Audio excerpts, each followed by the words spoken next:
racial, ethnic, and religious minorities, whether it occurs in Xinjiang or northern Ethiopia or anywhere in the world.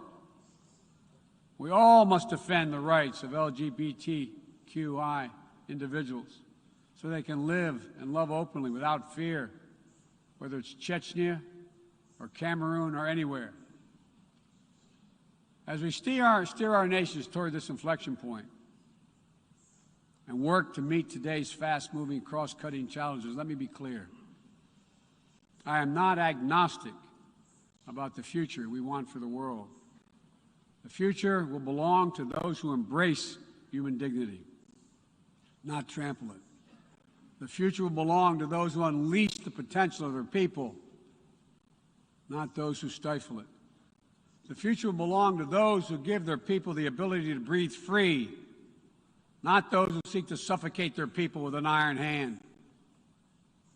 Authoritarianism, the authoritarianism of the world, may seek to proclaim the end of the age of democracy, but they're wrong.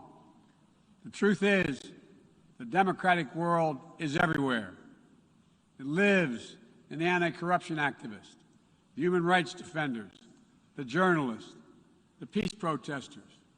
On the front lines of this struggle in Belarus, Burma, Syria, Cuba, Venezuela, and everywhere in between.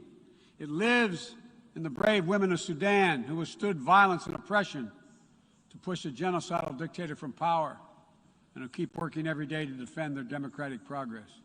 It lives in the proud Moldovans who helped deliver a landslide victory for the forces of democracy with a mandate to fight graft, to build a more inclusive economy. It lives in the young people of Zambia who harnessed the power of their vote for the first time, turning out in record numbers to denounce corruption and chart a new path for their country.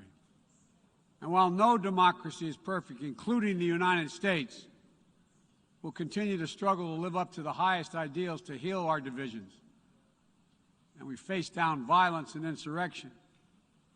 Democracy remains the best tool we have to unleash our full human potential.